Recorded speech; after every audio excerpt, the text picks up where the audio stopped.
Nah, menyusun temuan pemeriksaan. Ya, menyusun temuan pemeriksaan. Dalam hal ini, apa itu temuan pemeriksaan? Nah, temuan pemeriksaan itu adalah hasil dari proses evaluasi, ya, perbandingan bukti pemeriksaan dengan kriteria. Jadi, temuan dengan kriteria, gitu ya. Jadi, temuan pemeriksaan menunjukkan kriterianya dipenuhi, ya, atau tidak dipenuhi. Jadi, dua hal itu. Jadi temuan pemeriksaan dapat diidentifikasi dan dikembangkan sebagai praktik atau peluang peningkatan. Nah, ini menurut audit finding ya.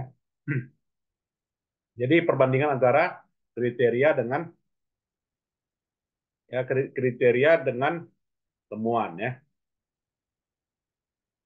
Nah, bicara ragam pemeriksaan, ragam temuan ya. Temuan pemeriksaan keuangan itu berupa kelemahan sistem pengendalian internal ya dan temuan mengenai ketidakpatuhan pada peraturan. Jadi bukan hanya temuan keuangan aja ya, tetapi kelemahan sistem pengendalian internal dan temuan mengenai ketidakpatuhan ya terhadap peraturan. Apakah dia peraturannya PP ya, peraturan pemerintah atau juga Perpres atau juga Perkada atau juga Perwakot ya, peraturan wali kota gitu kan. Nah, itu semuanya adalah peraturan yang terkait dengan asersi pemerintah. Nah, temuan pemeriksaan kinerja berkaitan dengan sesuai atau juga tidak sesuai yang terkait dengan hal pokok kriteria kinerja dari aspek 3E. Apa itu 3E? Efisien, efektif dan ya efisien, efektif dan ekonomis gitu ya. 3E. Temuan pemeriksaan kepatuhan adalah patuh atau tidak patuh dari peraturan yang menjadi kriteria. Nah, ini yang namanya ragam temuan pemeriksaan. Jadi dengan kata lain ya, temuan pemeriksaan itu berupa kelemahan pengendalian ya, kemudian juga uh, ketaatan ya, kepatuhan terhadap peraturan, kemudian juga 3E ya, efisien, efektif dan ekonomis. Nah, ya. Jadi yang namanya temuan pemeriksaan ya, ini adanya sebab gitu ya, antecedent. Antecedent itu sebab ya. Jadi sebab karena peristiwa atau kondisi, kemudian adanya fenomena ya atau kondisi. Fenomena itu kondisi ya. Jadi antecedent, fenomena dan konsekuen akibat ya. Jadi kalau kita mau lihatnya antecedent, fenomena dan konsekuen. Antecedent itu sebabnya, kondisinya karena peristiwa atau kondisi faktual ya. Kemudian konsekuennya adalah akibat peristiwa kondisi faktual. Nah, unsur-unsur temuan pemeriksaan apa? Adanya sebab, akibat, adanya sebab, kondisi, dan akibat. Kemudian ada tambahan berupa judul, kriteria, tanggapan, dan rekomendasi. Nah, judul itu adalah frasa yang menggambarkan fenomena yang dilaporkan. Ya. Jadi, judul ini bisa berupa misalnya kucing betina, berarti kucing itu betina. Atau kucing betina hitam, artinya kucing betina itu hitam. Ya, atau kucing betina hitam dan gemuk. Berarti kucing betina itu hitam dan gemuk. Nah, jadi harus ada kata itu ya. Bila pengertian mengenai frasa ditetapkan dalam membuat judul pemeriksaan harus merangkai kata-kata yang tepat. Nah, ini ya. Jadi kita bicara menyusun temuan, maka kita bicara menyusun kata-kata yang tepat. Jadi judul lah ya. Untuk membuat judul yang bagus harus ada kean ya, atau juga pean. Nah, kelemahan, ya kan itu kan kean ya.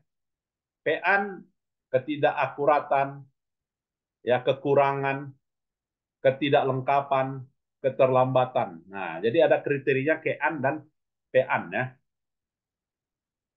Nah, untuk membuat sebuah judul harus difokuskan pada fenomena ya yang ingin dilaporkan atau yang sedang dipersoalkan. Nah, ini ya. Judul itu ya mengandung apa ya frasa yang dalam hal ini merangkai kata yang tepat. Jadi unsurnya kean dan pean ya. Kemudian dalam membuat judul untuk pean itu ada pelampauan, ya kan pean ya kan, pengabaian. Nah ya, ini kan pean, oke. Kemudian pean, ya, kemudian pean, ya, kemudian pean, kemudian pean, kemudian P-an, kemudian K-an. Nah, inilah yang namanya menyusun judul ya, adik-adik sekalian. Kemudian pembentukan kata K-an dan P-an memperhatikan fenomenanya. Jadi kemudian kondisi juga ya.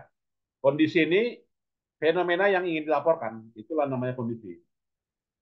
Kondisi dilaporkan menggunakan struktur pendahuluan, tujuan pemeriksaan, uraian prosedur, kemudian hasil bukti, gitu ya. Nah, hasil bukti. Kemudian dalam membuat apa ya kondisi didahului dari pendahuluan. Nah, isi dari pendahuluannya kalau bersifat auditnya keuangan, maka pendahuluannya adalah anggaran APBD, ya anggaran dan realisasinya ya. Kalau bersifat kepatuhan, anggaran dan realisasi APBD. Kemudian kepatuhan lagi anggaran dan realisasi APBD atau uraian yang menjadi subject matter, menjadi fokus pemeriksaan dan juga kinerja. Nah, jenis pemeriksaan ya kemudian kondisi uraian prosedur dan bukti pemeriksaan di bagian ini pemeriksa menguraikan ya berbagai prosedur yang telah dilakukan dan bukti pemeriksaan yang diperoleh dalam pengujian pengendalian maupun terinci. Oleh karena itu, pemeriksa dapat mengembangkan paragraf dengan dua pendekatan, prosedur dan bukti. Kemudian kondisi hasil bukti pemeriksaan, bahwasanya pernyataan mengenai analisis bukti pada bagian ini membuat perbandingan antara berbagai jenis bukti yang diperoleh dari penerapan berbagai prosedur. Nah, kalau dia kriteria, ya kriteria keuangan, kriteria kinerja, kriteria kepatuhan. Ya. Nah, kalau dia akibat, ya akibat yang ditimbulkan, ya artinya berkaitan dengan yang terjadi setelah fenomena. Akibat temuan pengendalian internal, ya kelemahan pengendalian internal secara logis akan berakibat meningkatnya resiko tidak tercapainya tujuan. Ya. Kemudian akibat dari temuan kinerja apa? Nah, akibatnya uh, adalah dampak yang telah dicapai. Ya. Sedangkan sebab itu anteseden ya. Jadi sebab yang sudah dijelaskan, anteseden merupakan fakta yang terjadi sebelum memiliki hubungan langsung dengan fenomena ya. Sebab dalam temuan pengendalian ya karena kesalahan manusia atau karena kesalahan sistem ya atau pelanggaran manajemen ya atau conclusion atau biaya dan manfaat, masalah biaya ya. Jadi yang menyebabkan faktor kuat dan tingginya pengendalian internal karena lima hal ini ya. Nah, ini sebenarnya bisa dijadikan tesis ya kalau mau adik-adik mau nyusun tesis ya.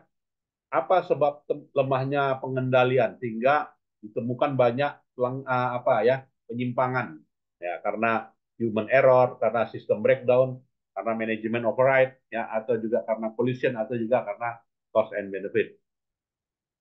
Sebab dalam ketemuan kepatuhan ya yaitu sebabnya karena yang dikendalikan, kemudian sedikit dikendalikan atau tidak dikendalikan. Tiga hal ini.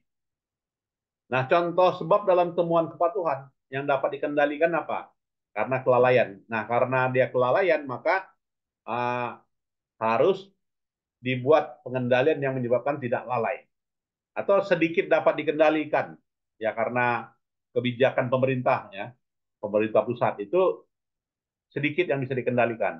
Atau tidak dapat dikendalikan, seperti apa bencana alam.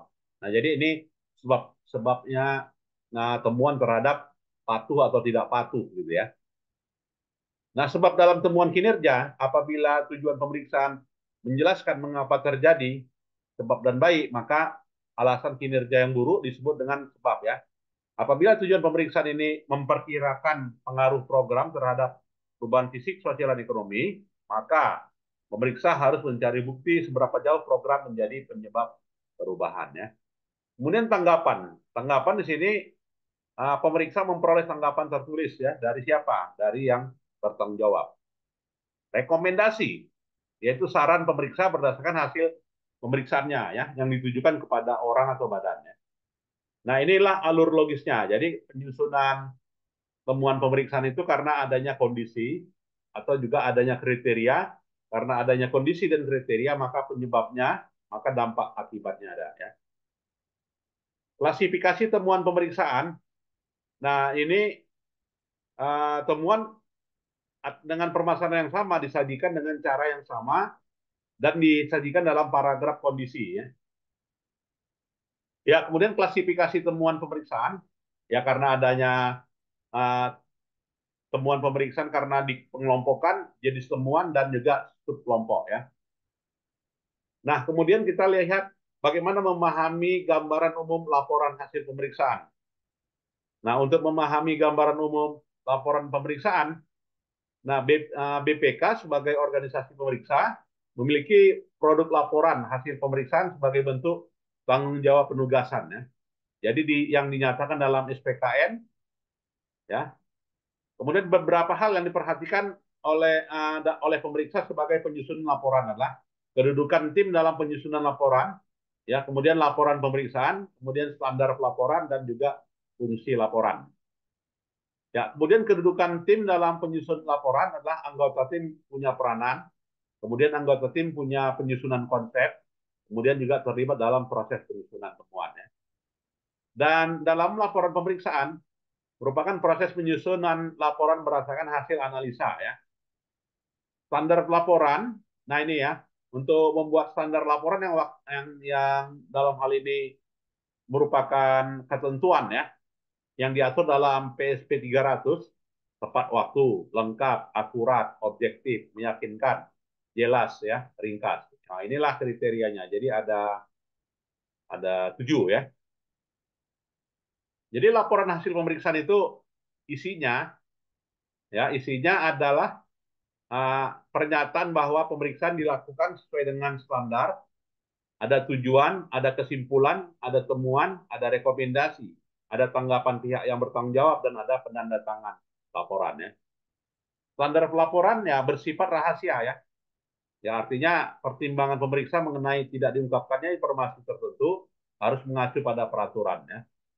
Dan juga penerbitan dan distribusi laporan, BPK menyerahkan LHP tepat waktu pada lembaga ya. Kemudian pemantauan tindak lanjut, BPK memantau secara periodik ya. Kemudian fungsi pengguna laporan berfungsi mengkomunikasikan hasil, menghindari kesalahpahaman, membuat hasil pemeriksaan, dan memudahkan pemantauan tindak lanjut. Nah, fungsi pengguna laporan, lembaga pemerintah itu pihak yang menggunakannya ya. Jadi aspek kualitas laporan tepat waktu satu ya, lengkap ya, akurat, objektif ya, meyakinkan, jelas, ringkas.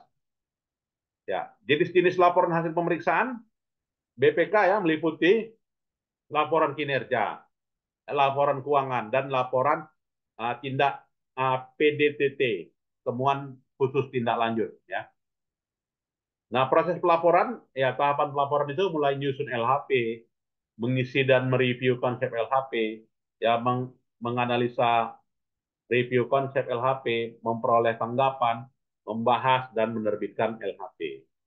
Nah, jadi konsep dari LHP BPK adalah adanya temuan, kemudian risalah pembahasan ikhtisar, ada laporan keuangan yang disesuaikan dengan ikhtisar koreksi dan juga worksheet. Kemudian laporan keuangan wajar apabila prinsip akuntansi yang diterima umum, ada perubahan prinsip akuntansi yang diterima umum dari periode ke periode yang cukup jelas, serta informasi dalam catatan yang mendukungnya telah digambarkan secara jelas. Jenis opini ya. Nah, jenis opini ada WTP, ada WDP, ada tidak wajar, ada tidak memberikan pendapat. Apa itu WTP? Nah, kondisi ya kesesuaian dengan standar akuntansi, kecukupan, kepatuhan, dan efektivitas terhadap sistem pengendalian. Ya. Jadi alur memberikan opini itu pertama adalah dari sisi materialitas dulu gitu ya. Jadi kalau dia material, maka opininya adalah WDP. Tapi kalau tidak material, WTP ya, atau WTP DPP ya, dengan apa ya, dengan paragraf penjelas DPP ya. Nah, kalau dia material WDP ya, WDP karena adanya pembatasan lingkup, ada pelanggaran standar akuntansi ya. Kalau sangat material ya tidak menyatakan pendapat ya, atau juga TW, tidak wajar. Nah, jadi itu kriteria mana? Ya kan udah jelas ya, kalau kita mau mendapatkan daerah itu mendapatkan WTP apabila penyajian laporan keuangan OPD-nya adalah tidak material ya.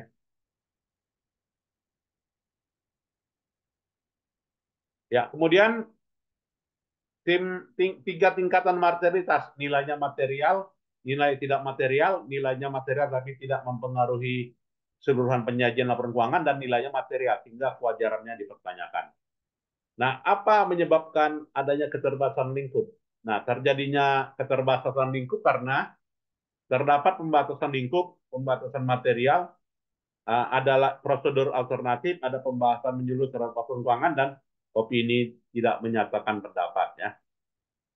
Kemudian pervasiveness. Apa itu pervasiveness? Nah, ini orang sering menyusun judul tesis ya, pervasiveness. Adalah pengaruh atau dampak suatu akun terhadap keseluruhan laporan keuangan. Itulah namanya pervasiveness. Sifat pervasiveness diantaranya dapat dilihat dari kompleksitas, proporsi terhadap laporan keuangan secara keseluruhan, dan persyaratan pengungkapan yang bersifat fundamental. Nah, kalau ditanya orang, jenis LHP itu ada berapa? Ada 3 ya. Buku 1, buku 2, buku 3. Nah, ini ya. Buku 1 itu isinya apa? Hasil pemeriksaan. Buku 2, sistem pengendalian. Buku 3, kepatuhan. Itu tadi ya, 3 buku. Ya, kemudian gaya bahasa laporan. Nah, jadi dalam gaya bahasa laporan harus mengetahui bagaimana menuliskan laporan yang nyaman dibaca. Kemudian gaya selingkung juga ya. Gaya selingkung artinya kalau menyusun LHP itu dituangkan dalam buku pedoman ya, adanya pedoman penulisan laporan ya, gaya selingkung. Yang harus diperhatikan dalam menyusun LHP, pemahaman gaya bahasa, panduan pengembangan judul, struktur pengembangan paragraf, dan panduan pengembangan kalimat ya. Ya, kemudian penggunaan tanda baca. Tanda baca adalah tanda dalam penulisan untuk memberikan batas kata, lafal ya. Nah, ini.